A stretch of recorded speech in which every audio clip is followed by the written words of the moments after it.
So the Carleton Place Comic-Con is going to be happening on Monday. That's Family Day. That's always lots of fun. And this guy's going to be all set up talking about his amazing series, In a Galaxy Far, Far AwRy. Okay, cool. His name is Liam Gibbs, and he joins us right now on Daytime. Hello, Liam. Hello. Good to see you here. It's good to be here. In a Galaxy Far, Far AwRy. Far, Far AwRy, yeah. Okay, so this is a take on Star Wars? What it is it's take on space operas and superhero comics. I always grew up with, I grew up with these things, and I always wanted to write a comic when I was growing up, but I can't draw, so what do? Yeah.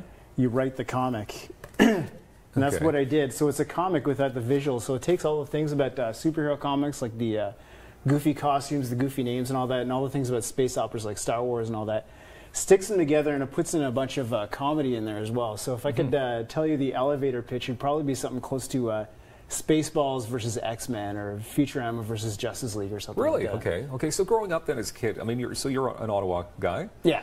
Now, which series were you most into? Was it Star Wars, Star Trek? Was the comic books, Batman? What were you most into? Or it was mostly probably Star Wars, and I like the Marvel comics, like Spider-Man, X-Men, things like that. Okay. So is this pretty unique then? Because normally you have pieces like this, and there are tons of pictures. It isn't just vocabulary. So is it unique to have this kind of a series? I hope it is, yeah. Yeah? So it's like a heart and soul of a comic, but it's the skin and bones of a book. All right. So how many characters would you say you've created over the years? That's hard to say. Yeah? I've probably created about 100. How many of them have I tossed out? Probably about 80% of those. So. Can you give us some of the cutting room floor ones? Like, which ones would you have cut out? Oh, there's so many. Bias here, because perhaps we'll say, you know what, that's a pretty awesome character. You should put that back in there. There's so many answers to that. There's actually some characters that I tossed out, and then I put them back in, and they have very little to do with what I came up with at the beginning. Like, even some of them have had, some were men that became women. Some of them were just in name alone. Yeah. Some of the characters that actually, there was one character who was, this is a comedy series, so it kind of makes sense in that context, where he's not very bright, he's very stupid, but he absorbs everybody else's intelligence. Okay. And he will call himself Stupid Head, which sounds pretty immature, right. I know. But when he absorbs people's intelligence, he realizes that's, it's a ridiculous name. I hate that name, and he would toss it out. And then when he unabsorbs people's intelligence, like when he's not around them anymore, he goes back to calling himself Stupid Head. Interesting. That's one of the ones that ended up on the cutting room floor. Yeah, I'm not sure if that one should stay there. Probably not. Yeah. Okay, well anyway, so how many issues have you put out at this point? I've got 4 of them out right now, but I've got the 5th one. I'm going to say it's going to come out in about a month or so. It's hard to tell with self-publishing. So how long ago did you decide to create this series? That's got a lot of answers too. Probably about 25 years ago. 25 years ago. It's one of those things I did in grade school, and every time there was a writing project, I would just kind of spit one of these stories out, and I realized, actually, these aren't so bad. And then I got into college, and I realized, yeah, actually, these are pretty bad. So I started over. That was about 10 or 15 years ago. And then, I started working on it. I realized it's actually pretty good. Sent it out to a few agents, and they got some bites, but nobody really wanted to champion it, so I decided to go with the self-publishing thing, and that was about 3 years ago. Okay, and now who has done the artwork for the covers? I actually found somebody on DeviantArt, and they did the artwork for this one. Okay, the first one? First one, yeah. That was somebody in the States. And we're seeing some artwork here as well, so would it be, so it's different artists for different issues? No, actually, the first one is the first artist, and then I found somebody from the Ukraine who actually did the rest of them. Okay, that's interesting.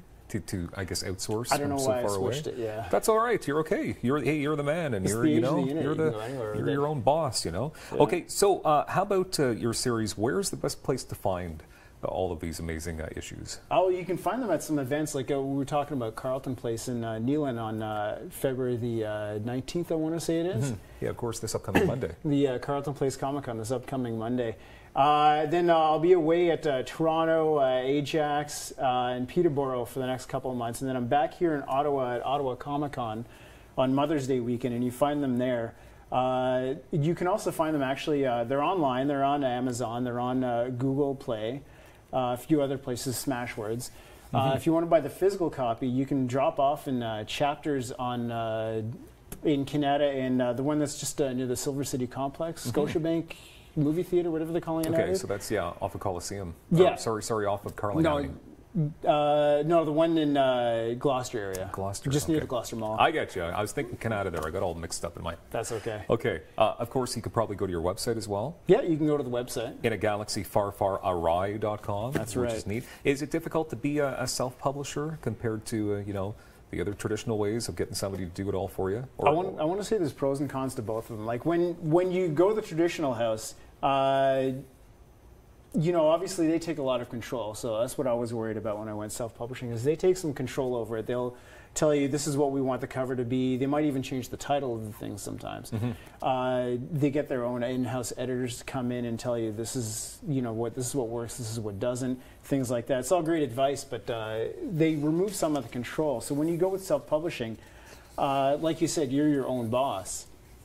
And you get to have all of the control. And one of the things I was worried about was I wanted a certain image for the series. Mm-hmm. For one thing, I wanted comic book art on it because, you know, like I said, it's a heart and soul of a comic book. And I was worried that they would take the artwork, make it look kind of, you know, I guess somewhere between comic art and painted or whatever. Mm-hmm. And it's not But you're quite, happy with the results? I was happy with the results, yeah. That's awesome. The con of, or sorry, the pro of self-publishing, though, is obviously you're doing everything on your own. You get to, everything is exactly as you want it. It's wonderful. Your baby, and it's Carleton Place Comic Con is where we can find you on Monday. That's right. And all over the place. We flashed your website. Liam Gibbs, thank you very much for being here today. Thank you. Nice. We'll find out more about all kinds of cool stuff next on Daytime.